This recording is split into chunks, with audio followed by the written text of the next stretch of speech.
지금 캐나다가 발칵 뒤집혔습니다. 한국산 중어의 범상어 때문이었죠. 현지 시각 4월 28일 하나오션과 LIG가 승부수를 던졌습니다. 수중무기 현지 생산이라는 조건을 캐나다 측에 제시했고, 이는 단순히 배를 판매하는 것을 넘어 세계 최강 중어의 범상어와 첨단 유도 무기를 현지에서 직접 생산하고 고치는 체계를 구축한 것이었죠. 과연 이 승부수에 담긴 의미는 무엇일까요? 지금부터 그 전말을 공개합니다. 안녕하세요. 저는 캐나다 해군 잠수함 전력평가단 수석 분석관 제임스 콜린스입니다. 22살에 해군에 입대해 지금까지 군복을 벗은 적이 없습니다. 그 세월 동안 제가 믿어온 건 단 하나였죠. 잠수함의 세계에서 독일을 넘어설 나라는 없다는 것. 티센크루프가 설계하고 킬 조선소가 만든 잠수함, 그게 곧 기준이었고 정답이라고 생각했습니다. 2024년 11월, 저는 오타와 국방부 청사 12층 회의실에 앉아 있었습니다. 창밖으로 얼어붙기 시작한 리도 운하가 내려다 보이는 자리였죠. 테이블 위에는 캐나다 순찰 잠수함 프로젝트, 이른바 CPSP 관련 브리핑 자료가 빽빽하게 쌓여 있었습니다. 60조 원 규모의 이 사업은 노후화된 빅토리아급 잠수함, 4척을 대체할 12척의 신형 잠수함을 도입하는 캐나다 해군 역사상 전례 없는 대형 프로젝트였습니다. 최종 후보는 두 곳이었습니다. 독일의 티센크루프 마린 시스템, 그리고 한국의 하나오션. 저는 보고서 표지를 손가락으로 두드리다 멈췄습니다. 한국. 솔직히 말하면 그 이름을 처음 봤을 때 눈살이 찌푸려졌습니다. 조선 강국이라는 건 압니다. 상선 분야에서 세계 시장을 석권하고 있다는 것도 알죠. 하지만 군용 잠수함은 다른 이야기입니다. 군사 기술의 깊이, 수십 년에 걸쳐 쌓인 실전 운용 데이터, 나토 동맹국들과의 상호 운용성, 그런 것들은 하루아침에 만들어지는 게 아니니까요. 팀장인 마커스 브라운 제독이 자료를 덮으며 말했습니다. 콜린스, 다음 달 서울에 다녀와야겠어. 방위사업청 주관으로 국제 잠수함 기술 컨퍼런스가 열린다는군. 한국 측이 직접 기술력을 보여주겠다고 했어. 저는 잠시 말이 없었습니다. 서울. 머릿속으로 일정을 계산하면서도 솔직히 기대보다는 의무감이 앞섰습니다. 어차피 결론은 정해져 있을 거라고 생각했거든요. 우리가 확인해야 할 건 한국이 얼마나 근접했느냐일 뿐이지 독일을 뛰어넘었을 거라고는 상상도 못했습니다. 그렇게 저는 처음으로 한국행 비행기에 몸을 실었습니다. 인천공항에 내렸을 때 공항 규모에 먼저 압도됐습니다. 효율적이고 조용하게 움직이는 사람들, 군더더기 없이 정돈된 동선, 뭔가 다르다는 느낌이 들었지만 저는 그걸 무시했습니다. 공항이 좋다고 잠수함이 좋은 건 아니니까요. 숙소에 짐을 풀고 창밖을 바라봤습니다. 서울의 야경이 한강 위로 흘러내리고 있었죠. 그 불빛들 아래 어딘가에 제가 아직 이름조차 제대로 발음하지 못하는 무기가 조용히 잠들어 있었습니다. 범상어. 나중에야 알게 됐지만 그건 호랑이상어라는 뜻이었습니다. 그날 밤 저는 일찍 잠자리에 들었습니다. 내일이면 컨퍼런스가 시작되고 한국 측의 발표가 기다리고 있었지만 특별한 기대는 없었습니다. 그저 형식적인 절차를 밟고 보고서를 쓰고 집으로 돌아가면 그만이라고 생각했죠. 하지만 바로 그 다음 날 제가 틀렸다는 걸 처음으로 의심하기 시작했습니다. 컨퍼런스가 열린 곳은 서울 코엑스 대회의실이었습니다. 자리에 앉고 보니 생각보다 훨씬 큰 행사였습니다. 각국 해군 관계자, 방산업체 임원, 기술 전문가들이 빼곡하게 들어차 있었죠. 독일, 프랑스, 스웨덴, 스페인, 유럽의 네로라 하는 잠수함 강국들 대표단이 모두 와 있었습니다. 그들 사이에 앉아서 저는 새삼 이 자리의 무게를 느꼈습니다. 한국 방위사업청 측의 개회사가 끝나고 첫 번째 발표가 시작됐습니다. 하나오션 특수선 사업부 책임자가 단상에 올랐습니다. 영어로 진행되는 발표였는데 첫 마디부터 저는 자세를 고쳐 앉게 됐습니다. 대한민국은 1990년부터 잠수함을 건조하기 시작했습니다. 처음엔 독일 기술을 들여왔죠. 하지만 우리는 거기서 멈추지 않았습니다. 화면에 숫자들이 떴습니다. 국산화율 80% 이상, 3,000톤급 잠수함 독자 설계 완료. 세계에서 8번째로 3,000톤급 이상 잠수함을 독자 개발한 나라. 옆자리에 앉은 독일 대표단 소속 연구원이 팔짱을 끼며 낮게 중얼거렸습니다.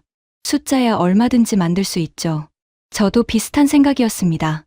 하지만 발표가 계속될수록 뭔가 걸리는 게 생겼습니다.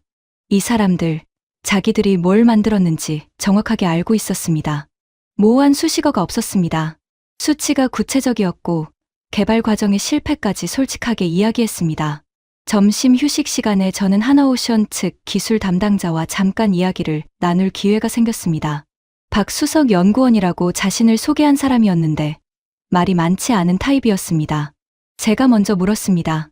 솔직히 물어볼게요.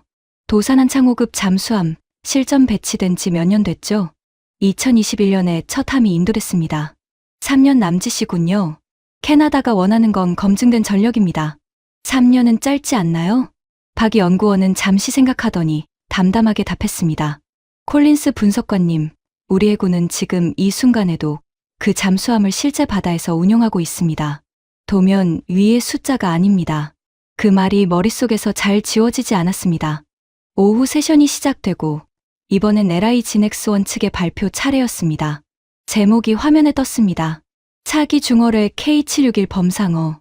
저는 자료집을 펼치며 숫자를 읽기 시작했습니다. 길이 6.5m, 중량 1619kg, 사거리 약 50km, 최고 속도 55노트에서 60노트. 손이 멈췄습니다. 60노트. 기존 독일제 어뢰가 대략 35노트 수준인데 60노트라면 시속으로 따지면 110km를 훌쩍 넘는 속도입니다. 수중에서 그것도 광섬유 케이블로 50km 전 구간을 직접 유도하면서 저도 모르게 중얼거렸습니다. 이게 사실이면 옆자리 독일 연구원의 팔짱이 스르르 풀리는 게 보였습니다. 그날 오후 회의실 안의 공기가 조금 달라졌습니다. 아무도 입 밖에 내진 않았지만 분명히 달라졌습니다. 컨퍼런스 이틀째, 한국 측은 참가자들을 위한 현장 방문 일정을 마련했습니다. 저는 다른 평가단원 2명과 함께 거제도행 버스에 올랐습니다. 하나오션 거제 조선소를 직접 보러 가는 일정이었습니다. 버스 창밖으로 경남의 해안선이 펼쳐지기 시작했습니다. 겨울 바다 특유의 잿빛 물색, 그 위로 낮게 깔린 구름. 저는 창문에 이마를 기댄 채 어제 자료집에서 본 숫자들을 되새겼습니다. 60노트, 사거리 50km, 국산화율 99%. 동행한 평가단원 중 한 명인 대리기 조용히 말을 건넸습니다. 제임스, 어제 발표 어떻게 봤어요? 아직 판단 보류야. 현장을 봐야지. 대리기 살짝 웃었습니다. 저도 그렇게 생각했는데 그 속도 수치는 좀 놀랍더라고요. 저는 대답 대신 다시 창밖을 바라봤습니다. 놀랍다는 말로는 부족했습니다. 만약 그게 사실이라면 제가 20년 넘게 세워온 기준 자체를 다시 써야 했으니까요. 그게 불편했습니다. 거제 조선소에 도착했을 때 저는 입을 다물기가 어려웠습니다. 규모가 상상 이상이었습니다. 거대한 드라이 독 안에 잠수함 한 채가 나란히 누워 있었고 수백 명의 작업자들이 각자의 위치에서 정확하게 움직이고 있었습니다. 소음은 컸지만 혼란스럽지 않았습니다. 군사 작전처럼 정돈된 움직임이었죠. 안내를 맡은 박 연구원이 설명했습니다. 현재 이 조선소에서 해군 함정 5척을 동시에 건조하고 있습니다. 2028년 시설 확장이 완료되면 8척까지 늘어납니다. 5척 동시 건조. 저는 속으로 계산을 해봤습니다. 캐나다가 원하는 건 12척, 그것도 2035년까지 첫 함 인도. 유럽 업체들이 납기를 이유로 고전하는 동안 이 조선소는 이미 그 답을 내놓고 있었습니다. 함체 옆을 걸어가다가 저는 발을 멈췄습니다. 도산한 창호급 잠수함의 선체였습니다. 가까이서 보니 생각보다 훨씬 컸습니다. 3,000톤. 표면에는 검은 흡음 코팅이 빼곡히 붙어 있었는데 나중에 들으니 음영무반영 코팅이라고 했습니다. 저게 소나에 잡히는 반사음을 줄이는 기술이라고요.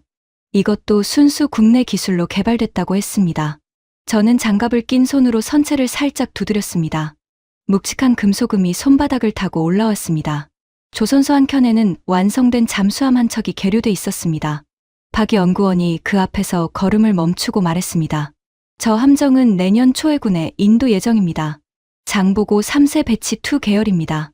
리튬이온 배터리와 공기부료 추진 체계를 결합해서 수중에서 3주 이상 잠항이 가능합니다. 3주 이상. 저는 그 말이 의미하는 바를 천천히 풀어봤습니다. 재래식 디젤 잠수함이 수중에서 그 정도 버틸 수 있다는 건 사실상 핵잠수함의 영역에 근접한다는 뜻이었습니다. 캐나다 해군이 북극해 작전을 염두에 두고 있다는 걸 생각하면 이건 단순한 성능 수치가 아니었습니다. 대리기 나지막이 말했습니다. 제임스, 이거 우리 보고서 방향을 다시 생각해봐야 할 것 같지 않아요? 저는 아무 말도 하지 않았습니다. 하지만 속으로는 이미 뭔가가 흔들리고 있었습니다. 20년 넘게 쌓아온 확신이 한 조선소 안에서 조금씩 금이 가기 시작하는 느낌이었습니다.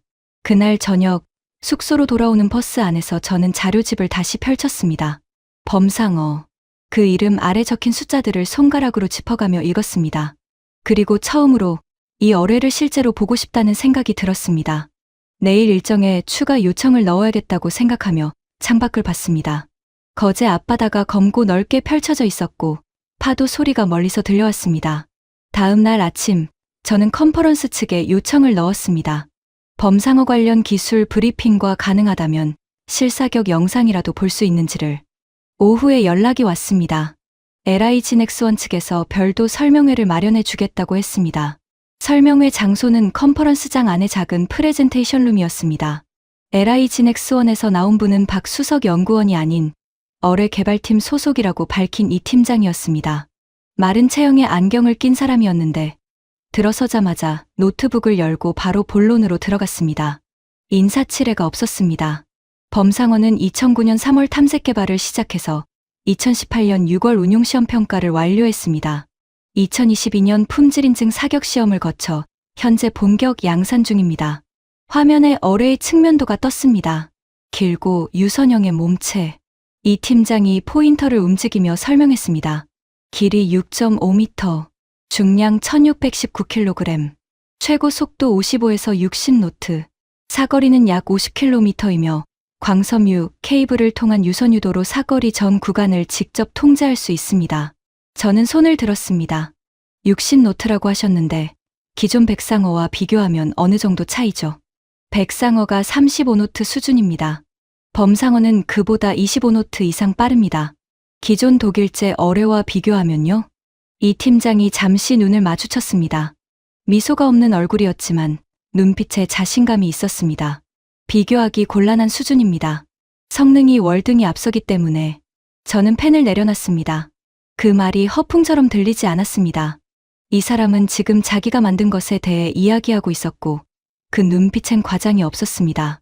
이 팀장이 계속했습니다. 추진 체계는 리튬 배터리 기반의 전기 모터를 사용합니다. 사출음이 없어 발사 순간부터 은밀성이 유지됩니다. 중간 유도 구간에선 프로펠러 회전수를 낮춰 더욱 조용히 접근하고 표적 근접 시 최대 속도로 전환합니다. 그리고 화면이 바뀌었습니다. 실사격 시험 영상이었습니다. 잠수함 함체가 흔들리지 않고 고요한 수면 아래로 어뢰가 발사되는 장면, 그리고 수십 킬로미터 밖의 표적 부근에서 폭발이 일어나는 화면. 짧은 영상이었지만 저는 숨을 참고 봤습니다. 영상이 끝난 뒤 잠시 침묵이 흘렀습니다. 대리기 낮게 휘파람을 불었습니다. 저는 이 팀장에게 마지막으로 물었습니다. 국산화율 99%라고 자료에 나와 있던데 그게 사실입니까? 네. 광섬유 케이블까지 포함해서입니다. 저는 잠시 아무 말도 못했습니다. 광섬유 케이블 기술은 수중 어뢰 유도에서 가장 까다로운 부분 중 하나입니다. 그것까지 자체 개발했다는 건 단순한 조립 국가가 아니라는 의미였습니다. 설명회가 끝나고 복도로 나오면서 대리기 말했습니다. 제임스, 이제 어떻게 할 거예요? 저는 걷다가 잠깐 멈췄습니다. 창밖으로 서울의 낮 하늘이 보였습니다. 맑은 하늘이었는데 이상하게 마음은 맑지 않았습니다. 경남 쪽 사격 시험장 일정 추가로 요청해봐야겠어. 단순히 데이터를 확인하는 게 아니었습니다. 저는 내 눈으로 직접 봐야 한다는 생각이 들었습니다. 이 어뢰가 실제로 바다 위에서 어떻게 움직이는지. 그 순간부터 이 여정의 성격이 달라졌습니다. 그날 밤 저는 호텔 방 책상에 앉아 노트북을 켜고 오타와의 중간 보고를 보내려다 멈췄습니다. 커서가 깜박이는 빈 화면 앞에서 저는 한참을 앉아 있었습니다. 무엇을 써야 할지 몰랐습니다. 아니, 정확히는 쓰고 싶지 않은 게 생겨버린 상황이었습니다. 20년 넘게 저는 유럽, 그 중에서도 독일이 잠수함 기술의 정점이라고 믿었습니다. 그 믿음 위에서 보고서를 써왔고 조언을 해왔고 캐나다 해군의 전력 구축 방향을 논했습니다. 그런데 지금 제 앞에 놓인 자료들은 그 믿음이 적어도 어뢰 분야에서만큼은 틀렸을 수 있다고 이야기하고 있었습니다. 하지만 쉽게 인정할 수가 없었습니다. 저는 자리에서 일어나 창가로 걸어갔습니다. 서울의 밤이 환하게 펼쳐져 있었습니다. 저 멀리 한강이 검게 흐르고 그 위로 다리들의 불빛이 줄지어 있었죠. 머릿속에서 반론들이 올라왔습니다. 3년 남짓의 실전 운용 이력, 나토 상호운 용성 기준과의 적합성, 캐나다 현지 생산 역량 분명히 검토해야 할 부분들이 있었습니다. 독일은 수십 년간의 운용 데이터가 있습니다. 노르웨이, 이스라엘, 포르투갈에 잠수함을 수출한 검증된 이력이 있습니다. 반면 한국은 인도네시아 수출 실적이 전부였죠. 그런데 이상하게 그 반론들이 예전만큼 단단하게 느껴지지 않았습니다. 저는 다시 책상으로 돌아와 자료집을 폈습니다. 범상어 재원 페이지, 60노트, 사거리 50km, 국산화율 99%, 숫자들을 반복해서 읽으면서 저는 제 안에서 무언가가 싸우고 있다는 걸 느꼈습니다. 오랜 확신과 새로 들어온 사실 사이에서 전화가 울렸습니다. 오타와의 브라운 제독이었습니다. 콜린스, 어때? 현장 분위기가? 복잡합니다. 제독. 예상보다 괜찮다는 건가? 저는 잠시 망설였습니다. 창밖을 보다가 낮게 말했습니다. 예상과 다릅니다. 단순히 괜찮은 수준이 아닐 수도 있습니다. 수화기 너머로 짧은 침묵이 흘렀습니다. 보고서는 귀국 후에 자세히 듣지. 마저 잘 보고 와. 전화가 끊겼습니다. 저는 한참 수화기를 내려다봤습니다. 귀국 후.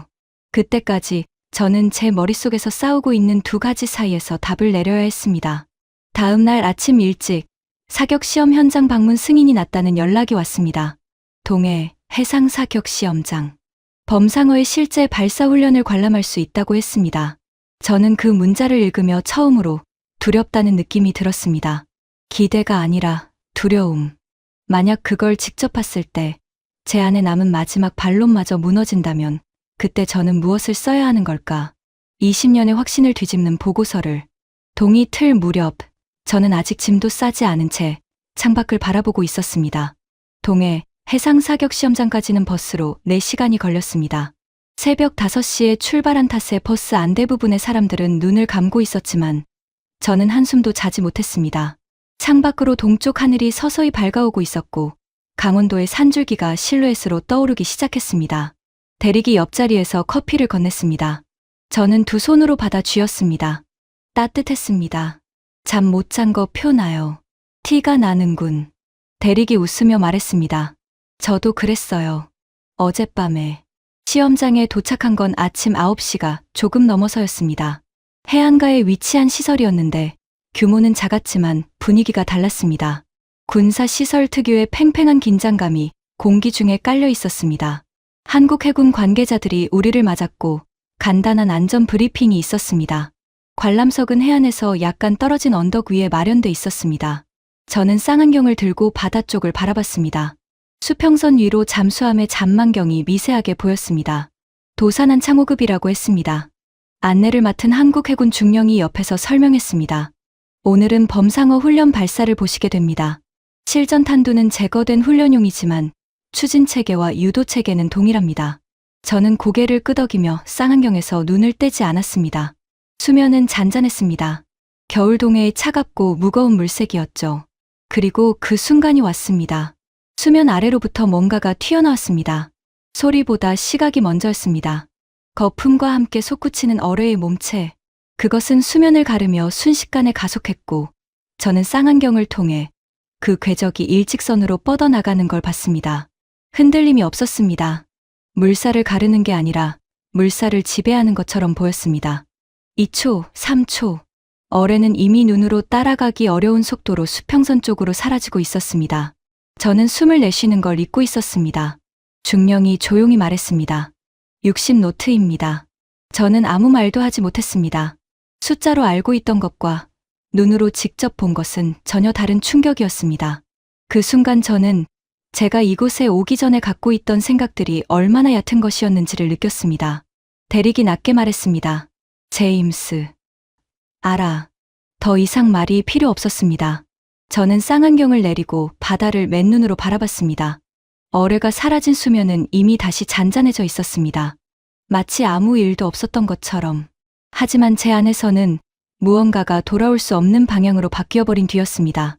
시험장에서 돌아오는 버스 안에서 저는 이상하게 말이 하고 싶어졌습니다. 아무하고나가 아니라 그걸 만든 사람과. 서울로 복귀한 다음 날, 저는 LIG 넥스원의 이 팀장에게 따로 만남을 요청했습니다. 저녁 식사를 함께 할 수 있느냐고 물었더니 잠시 뜸을 들이다가 괜찮다고 했습니다. 우리가 간 곳은 서울 시내의 작은 한식당이었습니다. 이 팀장이 추천한 곳이었는데 관광객이 올 만한 곳은 아니었습니다. 메뉴판이 한국어로만 적혀 있었고 저는 이 팀장이 시키는 대로 그냥 따랐습니다. 된장찌개와 생선구이가 나왔습니다. 이 팀장은 별말 없이 젓가락을 들었고 저도 따라 들었습니다. 어색한 침묵이 잠깐 흘렀습니다. 제가 먼저 입을 열었습니다. 어제 봤습니다. 동해에서. 이 팀장이 고개를 들었습니다. 어떠셨어요? 솔직하게 말해도 되겠습니까? 그러시죠. 저는 숟가락을 내려놓으며 말했습니다. 충격적이었습니다. 저는 이 분야에서 20년을 넘게 일했는데 그런 속도를 수중에서 본 건 처음이었습니다. 이 팀장은 바로 대답하지 않았습니다. 찌개를 한 숟갈 뜨고 나서야 말했습니다. 2009년에 개발을 시작했을 다음 날부터 일정이 바빠졌습니다. 하나오션 측에서 추가 기술 설명 자료를 보내왔고 방위사업청 관계자와의 별도 면담도 잡혔습니다. 저는 대립과 함께 자료를 나눠 검토하기 시작했고 하루하루 쌓이는 정보들이 제 안의 저울을 조금씩 기울이고 있었습니다. 그 중에서도 가장 인상적이었던 건 하나오션의 납기 제한이었습니다. 캐나다 정부가 목표로 내세운 건 2040년까지 전력화였는데 하나오션은 계약 체결 후 6년 이내, 그러니까 2035년까지 첫 함을 인도할 수 있다고 공식 발표한 상태였습니다. 독일 측이 납기 문제로 고전하는 것과는 완전히 다른 그림이었습니다. 방위사업청 면담 자리에서 저는 핵심적인 질문을 하나 던졌습니다. 현재 도산한 호급 잠수함이 실제 해군에서 운용되는데 문제가 있습니까? 담당 관계자가 망설임 없이 답했습니다. 2021년 첫 함 인도 이후 현재까지 정상 운용 중입니다. 자망 성능과 무장 체계 모두 설계 수치를 충족하고 있습니다. 저는 받아 적으면서 고개를 끄덕였습니다. 도면이 아닌 실전. 이것이 한국 측이 내세우는 가장 강력한 카드였습니다. 오후에는 예정에 없던 일정이 하나 추가됐습니다. 하나오션 측에서 거제 조선소 내부를 한 번 더 볼 기회를 줬는데 이번엔 실제 잠수함 승조원들과 짧게 이야기할 수 있는 자리를 마련해 준 것입니다. 부두에 계류된 잠수함 옆에서 만난 승조원은 20대 후반으로 보이는 젊은 부사관이었습니다. 김하사라고 자신을 소개했습니다. 통역을 통해 몇 가지를 물었습니다. 실제로 타보면 어떻습니까? 김하사가 조금 생각하더니 말했습니다.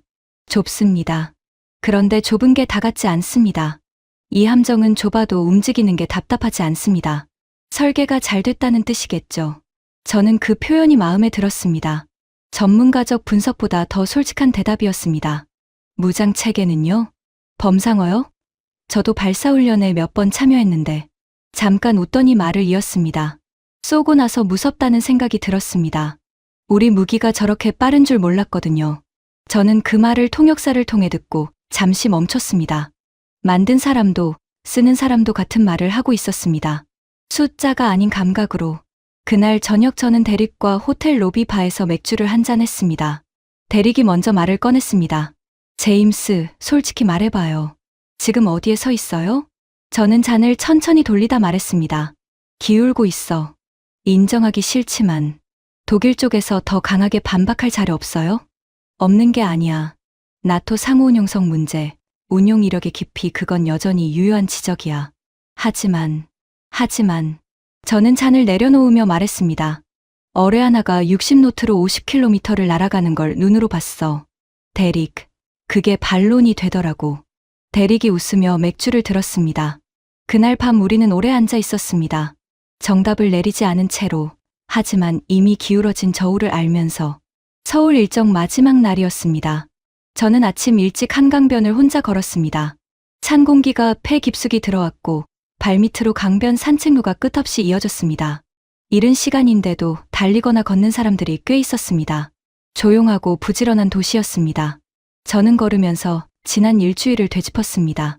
코엑스 컨퍼런스에서 처음 들었던 숫자들, 거제 조선소의 압도적인 규모, 이 팀장과의 저녁 식사, 그리고 동해 수면을 가르던 범상어의 궤적, 그 궤적이 자꾸 머릿속에서 재생됐습니다. 흔들림 없이, 망설임 없이 뻗어나가던 선, 60노트, 50km, 그것은 단순한 무기가 아니었습니다. 누군가의 불굴의 시간이 만들어낸 결과물이었습니다. 숙소로 돌아와 짐을 꾸리면서 저는 테이블 위에 자료집을 펼쳐놓고 오랫동안 들여다봤습니다. 그리고 처음으로 마음속에서 결론이 윤곽을 드러내기 시작했습니다. 오후에 방위사업청 주관의 마지막 공식 브리핑이 있었습니다. 참가국 대표단이 모두 모인 자리였고 한국 측이 CPSP 사업에 대한 최종 제안 내용을 요약해서 발표했습니다. 2035년 첫 함인도, 캐나다 현지 유지보수 시설 구축, 현지 인력 고용, 그리고 범상어 어뢰 현지 생산 가능성. 마지막 항목에서 저는 눈을 크게 떴습니다. 어뢰 현지 생산. 단순히 잠수함을 납품하는 게 아니라 캐나다 안에 방산 생태계 자체를 심겠다는 이야기였습니다. 브리핑이 끝난 뒤 복도에서 독일 대표단 연구원과 마주쳤습니다. 첫날 팔짱을 끼며 냉소했던 그 사람이었습니다. 이번엔 팔짱을 끼지 않았습니다. 눈빛도 달라져 있었습니다. 우리는 잠깐 눈이 마주쳤고 서로 아무 말도 하지 않았습니다. 하지만 그 침묵 안에 많은 것이 들어 있었습니다. 공항으로 가는 택시 안에서 저는 창밖을 바라봤습니다. 서울의 도로가 빠르게 뒤로 흘렀습니다. 비행기 안에서 저는 노트북을 열고 처음으로 보고서 초안의 첫 문장을 썼습니다. 한국의 잠수함 및 어뢰 기술력은 기존의 평가 기준을 재설정할 필요가 있습니다. 손가락이 잠깐 멈췄습니다. 그리고 다시 움직였습니다. 문장을 쓰면서 저는 처음으로 두려움이 아닌 확신을 느꼈습니다. 그것이 틀린 확신일 수도 있다는 걸 알면서도, 하지만 눈으로 본 것을 부정하는 건 분석관이 할 일이 아니었습니다. 오타와에 돌아가면 싸움이 기다리고 있을 거라는 걸 알았습니다. 20년간 독일 편을 들어온 선임들, 나토 동맹 논리를 앞세울 관료들. 하지만 저는 이미 돌아올 수 없는 선을 넘어버린 뒤였습니다. 비행기가 인천공항을 떠나 구름 위로 올라갔습니다. 아래로 한국의 해안선이 점점 작아졌습니다. 그 바다 어딘가에 지금 이 순간에도 조용히 잠들어 있을 잠수함 한 척이 있을 거라는 생각이 들었습니다. 그리고 그 뱃속에 범상어가 때를 기다리고 있겠죠. 오타와로 돌아온 건 12월 초였습니다. 사무실 책상 위에는 처리하지 못한 서류들이 쌓여 있었고 동료들은 반갑다는 인사를 건네면서도 눈빛에 무언가를 담고 있었습니다. 이틀 뒤 브라운 제독과의 보고 면담이 잡혔습니다. 저는 초안을 다듬고 또 다듬었습니다. 표현이 너무 강하지 않게, 하지만 본질을 흐리지 않게. 그 사이를 수십 번 오갔습니다. 면담 당일 아침 회의실에 들어서니 예상보다 많은 사람이 있었습니다. 브라운 제독을 포함해 조달청 고위 관계자 2명, 그리고 제가 이름은 알지만 직접 대화한 적 없는 국방부 정책 담당 고문이 앉아 있었습니다. 저는 자리에 앉으며 속으로 숨을 골랐습니다. 발표가 시작됐습니다. 저는 한국 현지 방문 결과를 차례대로 설명했습니다. 잠수함 건조 역량, 납기 경쟁력, 그리고 범상어 어뢰의 성능 수치. 발표가 진행되는 동안 회의실은 조용했습니다. 문제는 제가 결론 부분을 꺼내들었을 때였습니다. 종합적으로 하나오션의 제안은 독일 티센크루프와 대등하거나 일부 항목에서 우위에 있다고 판단합니다. 특히 납기와 어뢰 체계의 성능 면에서 한국 측이 실질적 우위를 갖고 있습니다. 조달청 관계자 중 한 명인 핸더슨 차장이 서류를 내려놓으며 말했습니다. 콜린스 분석관, 한국의 실전 운용 이력이 3년 남짓인 건 알고 있죠? 알고 있습니다. 독일은 노르웨이, 포르투갈, 이스라엘의 수출 실적이 있습니다. 나토 기준과의 상호운용성도 검증됐고요. 그 무게를 어떻게 보십니까? 저는 예상된 질문이었기에 준비를 해뒀습니다. 상호운용성 문제는 유효한 지적입니다. 하지만 하나오션은 영국의 밥콕과 컨소시엄을 구성했고 영국 정부도 지지 입장을 표명했습니다. 나토 동맹 논리가 독일만의 전유물은 아닙니다. 핸더슨이 눈썹을 올렸습니다. 옆에 있던 국방부 고문이 처음으로 입을 열었습니다. 콜린스 씨, 솔직하게 묻겠습니다. 현장에서 무언가에 감정적으로 영향을 받은 건 아닙니까? 그 말이 비수처럼 꽂혔습니다. 저는 턱에 힘을 주며 답했습니다. 저는 60노트로 날아가는 어뢰를 눈으로 봤습니다. 그건 감정이 아니라 물리 법칙입니다. 회의실이 다시 조용해졌습니다. 브라운 제독이 처음으로 말했습니다. 목소리는 낮았지만 무거웠습니다. 콜린스, 이 보고서가 그대로 올라가면 파장이 크다는 거 알지? 우리가 20년간 쌓아온 유럽 파트너십에 직접 영향을 미치는 내용이야. 저는 제독을 바라봤습니다. 알고 있습니다. 그래도 제가 본 것을 다르게 쓸 수는 없습니다. 잠시 침묵이 흘렀습니다. 핸더슨이 서류를 정리하며 말했습니다. 보고서 재검토를 요청합니다. 결론 부분을 좀 더 균형 있게 조정해 주시죠. 균형 있게. 저는 그 말이 무엇을 뜻하는지 정확히 알았습니다. 결론을 흐리라는 이야기였습니다. 회의실을 나오면서 저는 복도 끝 창밖을 봤습니다. 오타와의 하늘이 낯빛이었습니다. 눈이 내리기 직전의 하늘. 제 손에는 수정을 요구받은 보고서가 들려 있었습니다. 그 종이가 어떤 이유에서인지 그날따라 유난히 무겁게 느껴졌습니다. 보고서를 수정하는데 사흘이 걸렸습니다. 정확히는 수정을 시작했다가 멈추고 다시 시작했다가 또 멈추는 걸 사흘 동안 반복했습니다. 핸더슨이 원하는 방향은 명확했습니다. 한국과 독일을 동등하게 놓되 최종 판단은 정책 결정자들에게 넘기는 형식, 기술적 우열을 희석시키고 외교적 균형을 앞세우는 보고서. 그게 조직이 원하는 답이었습니다. 저는 빈 화면 앞에 앉아서 처음으로 이 일을 그만두고 싶다는 생각을 했습니다. 20년을 넘게 이 일을 해오면서 저는 항상 사실을 써왔다고 믿었습니다. 적어도 그렇게 믿었습니다. 하지만 지금 이 순간 제가 쓰려는 것은 사실이 아니었습니다. 조직이 듣고 싶은 것이었습니다. 나흘째 되던 날 저녁, 저는 결국 보고서를 열었습니다. 그리고 결론 부분을 수정하기 시작했습니다. 손가락이 키보드 위에서 움직였지만 마음은 움직이지 않았습니다. 문장 하나를 바꿀 때마다 동의 수면을 가르던 그 궤적이 떠올랐습니다. 이 팀장의 눈빛이 떠올랐습니다. 김 하사가 했던 말이 떠올랐습니다. 쏘고 나서 무섭다는 생각이 들었습니다. 우리 무기가 저렇게 빠른 줄 몰랐거든요. 저는 키보드에서 손을 뗐습니다. 그리고 한참을 그냥 앉아 있었습니다. 다음 날 아침, 데릭한테서 문자가 왔습니다. 제임스, 핸더슨이 보고서 최종본 이번 주 안에 올리라고 했어요. 어떻게 됐어요? 저는 문자를 읽고 핸드폰을 뒤집어 놓았습니다.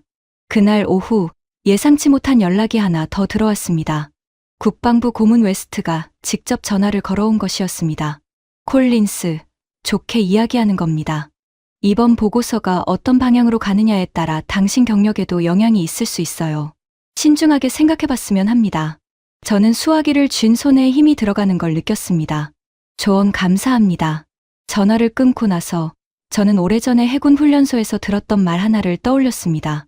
분석관의 임무는 상관이 듣고 싶은 것을 쓰는 게 아니라 사실이 말하는 것을 쓰는 것이다. 그 말을 떠올리면서도 저는 그날 밤 보고서를 완성하지 못했습니다. 책상 위에 펼쳐진 화면을 그대로 두고 저는 재킷을 걸치고 밖으로 나갔습니다. 오타와의 거리는 눈이 쌓여 하였습니다. 발밑에서 눈이 눌리는 소리가 조용하게 들렸습니다. 저는 목적지 없이 걸었습니다. 차가운 공기가 뺨을 때렸지만 오히려 그게 머리를 맑게 해줬습니다. 얼마나 걸었을까요? 리도 우나 옆 벤치에 앉았을 때 저는 처음으로 제 자신에게 솔직한 질문을 던졌습니다. 나는 지금 무엇이 두려운 건가? 답은 금방 나왔습니다. 경력이 아니었습니다. 선임들의 시선도 아니었습니다. 제가 두려운 건 20년간 내가 옳다고 믿었던 것이 틀렸다는 걸 공식적으로 인정하는 일이었습니다. 그 두려움 앞에서 저는 한참을 움직이지 못했습니다. 리도 우나 벤치에서 일어나 숙소로 돌아온 건 자정이 가까운 시간이었습니다. 두 손이 곱아 있었고 발끝도 감각이 무뎌져 있었습니다. 하지만 이상하게 머리는 오히려 선명했습니다. 방에 들어서자마자 저는 외투도 벗지 않고 책상 앞에 앉았습니다. 그리고 서랍에서 서울에서 가져온 자료집을 꺼냈습니다. 범상어 재원 페이지, 광섬유 케이블 유도 체계 설명, 실사격 시험 결과 수치, 그것들을 읽으면서 저는 생각했습니다. 이 자료를 만든 사람들은 누군가의 시선을 두려워하며 만들지 않았습니다. 2009년부터 2018년까지 9년 동안 케이블이 끊기고 시험이 실패하고 처음부터 다시 설계하면서 그 사람들은 결과가 좋아 보이도록 숫자를 조정하지 않았습니다. 실제로 그렇게 날아가도록 만들었습니다. 그런데 저는 지금 그 결과를 보고도 다르게 쓰려 하고 있었습니다. 저는 외투를 벗고 노트북을 다시 열었습니다. 수정된 결론 부분을 천천히 읽었습니다. 읽을수록 속이 불편했습니다.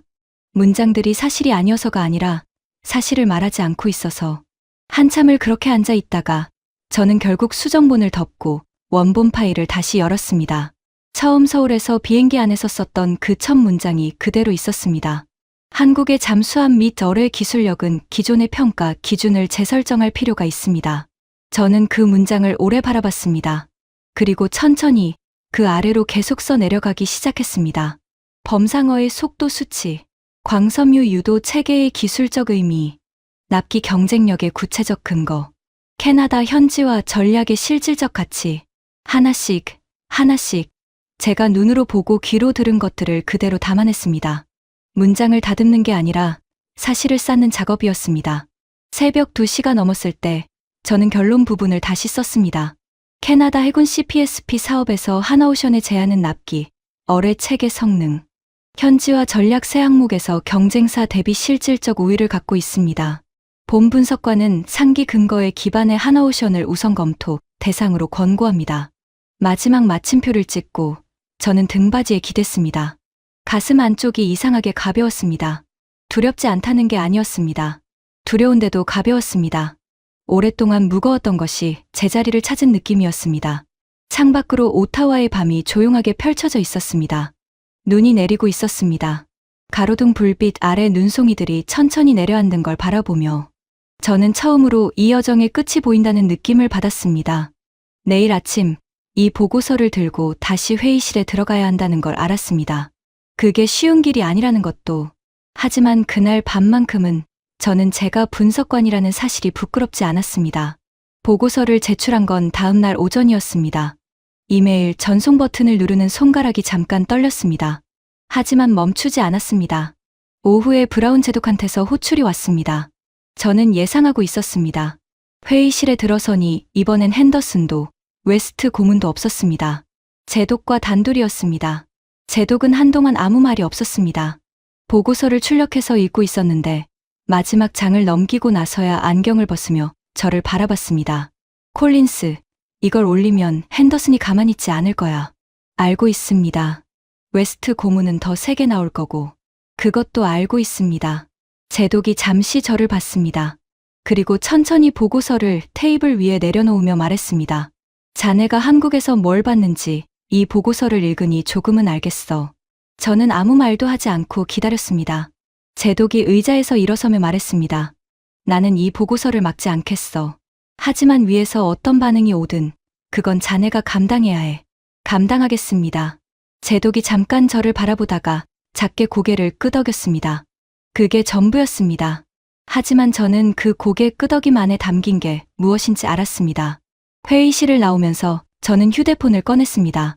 연락처에서 이 팀장을 찾았습니다. 한국 시각으로 늦은 밤일 텐데도 짧게 문자를 보냈습니다. 이 팀장님, 보고서 제출했습니다. 결론을 바꾸지 않았습니다. 답장은 1시간쯤 뒤에 왔습니다. 감사합니다. 콜린스 분석관님. 딱 그 한 문장이었습니다. 저는 그 문자를 읽으면서 처음으로 이 모든 과정이 헛되지 않았다는 걸 느꼈습니다. 예상대로 이틀 뒤 핸더슨의 공식 이해 제기가 들어왔습니다. 보고서의 결론이 지나치게 일방적이며 외교적 파장을 고려하지 않았다는 내용이었습니다. 웨스트 고문 쪽에서도 비공식 경로로 압박이 들어왔습니다. 재검토 요청, 결론 수정 권유. 표현은 달랐지만 뜻은 같았습니다. 저는 그 모든 것에 같은 답을 했습니다. 보고서의 근거는 현장에서 직접 확인한 사실입니다. 수정할 이유가 없습니다. 버티는 게 쉽지는 않았습니다. 복도에서 시선이 달라졌고 회의에서 제 발언권이 줄었습니다. 하지만 이상하게 그게 예전만큼 두렵지 않았습니다. 동해 수면 위로 솟구치던 범상어의 궤적이 자꾸 떠올랐고 그게 저를 붙잡아줬습니다. 그 즈음 뜻밖의 지원이 생겼습니다. 대리기 자신의 부속 보고서에 제 결론을 지지하는 내용을 담아 별도 제출한 것입니다. 그리고 현장 방문에 동행했던 또 다른 평가단원 리베라도 같은 방향으로 보고서를 냈습니다. 세 개의 보고서가 같은 결론을 가리키고 있었습니다. 2026년 봄이 왔습니다. 캐나다 정부가 6월 말까지 우선협상 대상자를 선정하겠다고 발표한 상태였습니다. 오타와 안에서는 여전히 논쟁이 계속됐습니다. 독일 외교부의 공식 로비가 들어왔고 일부 의회 의원들이 나토 파트너십을 강조하는 성명을 냈습니다. 언론에서도 양측의 주장이 엇갈렸습니다. 저는 그 모든 흐름을 지켜보면서도 제가 할 수 있는 것은 이미 다 했다는 걸 알았습니다. 보고서는 제출됐고 근거는 충분했습니다. 이제 결정은 저보다 위에 있는 사람들의 몫이었습니다. 4월 어느 날 캐나다 의회 국방위원회에서 외부 전문가 증언 요청이 들어왔습니다. 저는 처음에 망설였습니다. 공개 증언은 차원이 다른 이야기였으니까요.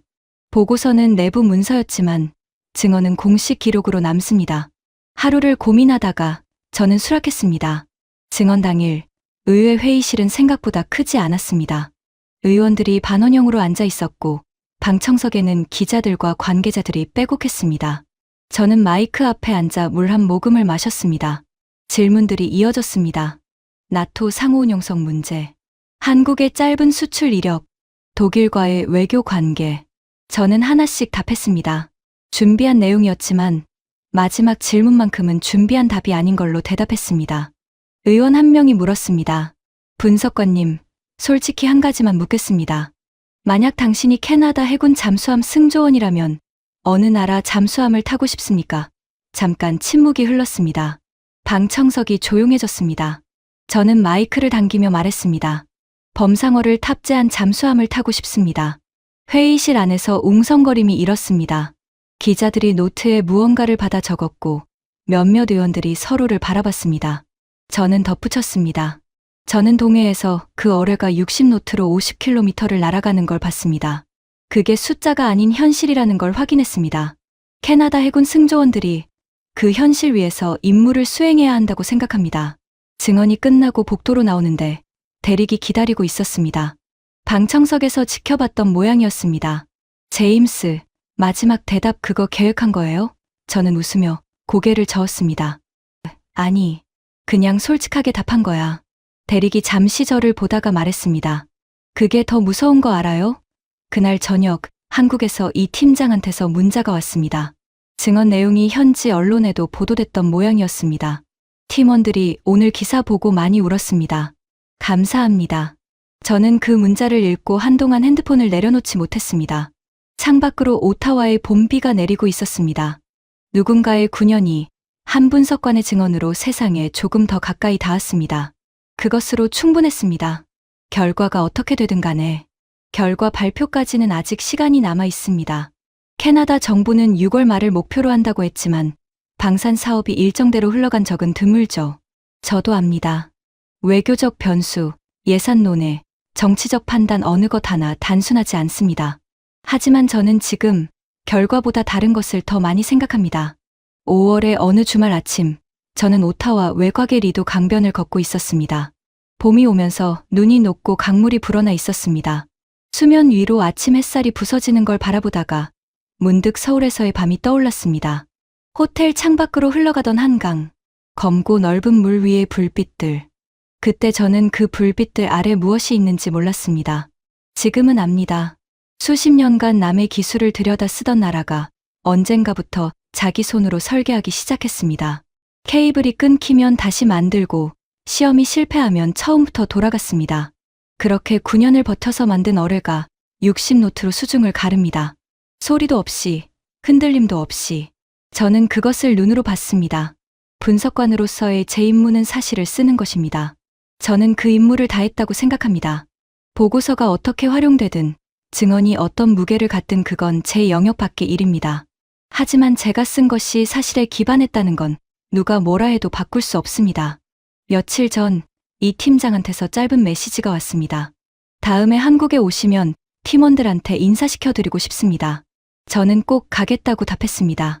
어쩌면 그 자리에서 범상어를 직접 만든 사람들의 얼굴을 볼 수 있을 겁니다. 9년을 버텼던 사람들, 케이블이 끊길 때마다 다시 납땜을 했던 사람들, 시험 성공 순간 얼싸안았던 사람들의 얼굴을 저는 그 만남이 기대됩니다. 강변을 걷다가 저는 발을 멈추고 강물을 바라봤습니다. 물은 소리 없이 흐르고 있었습니다. 깊고 투명한 봄의 강물. 바다도 저렇게 흐르겠지, 라는 생각이 들었습니다. 지금 이 시간에도 어딘가의 수심 깊은 곳에서 검은 선체를 감추고 조용히 움직이는 잠수함 한 척이 있을 겁니다. 그 뱃속에 범상어가 실려 있겠죠. 불릴 때를 기다리며 아무 소리도 없이 저는 외투깃을 세우며 다시 걸음을 뗐습니다. 어떤 싸움은 총성 없이 시작됩니다. 도면 위에서, 케이블 한 가닥 위에서, 그리고 누군가의 보고서 한 장 위에서. 그 싸움에서 저는 제가 서야 할 자리에 섰다고 생각합니다. 그것으로 충분합니다. 이 이야기를 쓰면서 저는 한 가지 질문을 계속 붙들고 있었습니다. 세상을 바꾸는 건 무엇일까요? 거창한 선언이 아니었습니다. 외교 무대의 화려한 악수도 아니었습니다. 케이블 하나가 끊길 때마다 다시 납땜을 했던 누군가의 손이었습니다. 2009년부터 2018년까지 9년 동안 실패를 반복하면서도 포기하지 않았던 사람들의 시간이었습니다. 범상어. 처음 이 이름을 접했을 때 저도 몰랐습니다. 한국 해군의 잠수함에 이런 어뢰가 실려 있다는 걸, 그것이 60노트로 50km를 날아간다는 걸, 그리고 그 안에 들어간 광섬유 케이블 하나까지 순수 국내 기술로 만들어졌다는 걸 조사를 하면서 마음이 많이 움직였습니다. 무기라는 단어 뒤에는 항상 그것을 만든 사람들의 이야기가 있습니다. 성공한 시험 결과 뒤에는 실패한 시험들이 훨씬 더 많이 쌓여 있습니다. 저는 그 실패들의 경의를 표하고 싶었습니다. 캐나다 CPSP 사업은 지금 이 시간에도 진행 중입니다. 결과가 어떻게 되든 하나오션과 팀코리아가 세계 무대에서 독일과 어깨를 나란히 하고 겨루고 있다는 사실 자체가 이미 대단한 일입니다. 불과 30여 년 전 독일 기술을 들여다 처음 잠수함을 만들던 나라가 지금은 독일과 최종 결선을 다투고 있으니까요. 이 이야기를 보신 분들이 뉴스 한 줄로 지나쳤을 이 사실들을 조금 더 오래 기억해 주셨으면 합니다. 우리가 모르는 사이에도 누군가는 바다 아래에서 조용히 싸우고 있습니다. 시청해 주셔서 감사합니다.